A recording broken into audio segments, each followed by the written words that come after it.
A paz do Senhor, amados irmãos, aqui quem fala é o Diácono Wagner. Eu vim aqui deixar uma breve reflexão para a vida dos irmãos.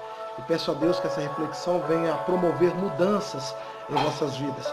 Se encontra no 1 Timóteo, no Evangelho de Mateus, capítulo 14, versículo 30, que diz assim: Reparando, porém, na força do vento, teve medo, e começando a afundar, gritou: Salva-me, Senhor!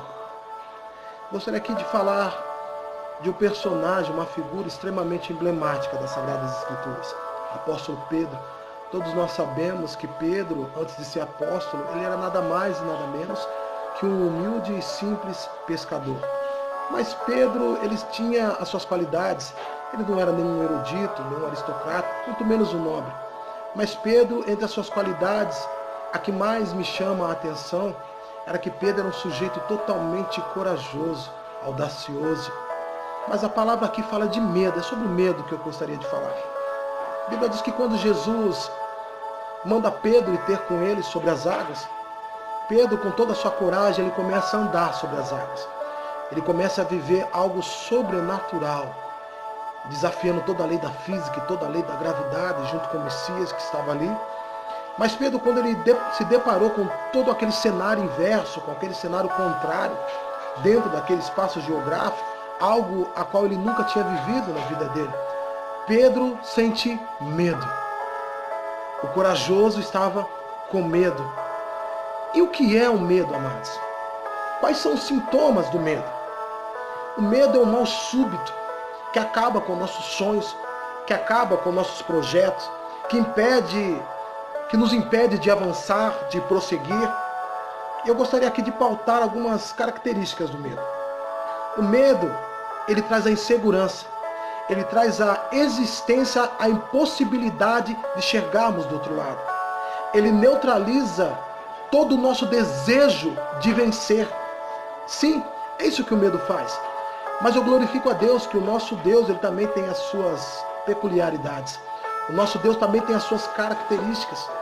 E uma das características de Deus que mais me fascina é que ele torna a existência aquilo que não existe. É que ele torna aquilo que é improvável, provável.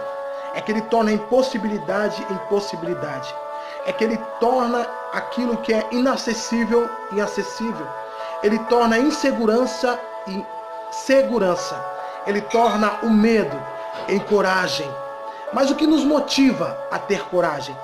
Pedro estava submergindo sobre as águas, totalmente neutralizado pelo medo. Mas existe algo que o medo não pode fazer conosco. Ele pode nos neutralizar, pode nos impedir de andar, pode nos impedir de caminhar, pode nos impedir de seguir, de prosseguir, de ajustar a rota. Mas existe algo que o medo não consegue fazer, que é nos impedir de clamar. Porque por mais que Pedro estava clamando, por mais que Pedro estava neutralizado, o medo não conseguiu impedir Pedro de clamar pelo Senhor. Pedro começa a clamar pelo Senhor, ele começa a esbravejar a sua voz. E Jesus então estende as suas mãos e traz Pedro à tona. Porque se o medo te faz parar, Jesus te faz prosseguir. Se o medo neutraliza a sua capacidade de vencer, Jesus traz à existência o seu desejo de vencer. Se o medo te desmotiva, Jesus te motiva. Ele é a motivação necessária para que você prossiga. Se o medo te faz olhar para trás, aquele que está à frente, que é Jesus, te faz andar para frente, te faz prosseguir, te faz caminhar, te faz ser constante e não inconstante. O que tem te desmotivado? Aquilo que tem desmotivado você, eu quero apresentar a você alguém que vai te motivar, que é Jesus. Ele é o bem necessário que nós precisamos. Olhar para frente. Porque muitas pessoas dizem que Pedro foi de pequena fé, mas mesmo com a pequena fé de Pedro, a fé de Pedro, mesmo sendo pequena, foi suficiente para que Jesus trouxesse ele à tona sobre as águas. O medo não pode impedir você de clamar, porque Jesus está à frente. Se o medo gera desmotivação, Jesus é o motivo para que você prossiga. Amém? Deus te abençoe em nome de Jesus.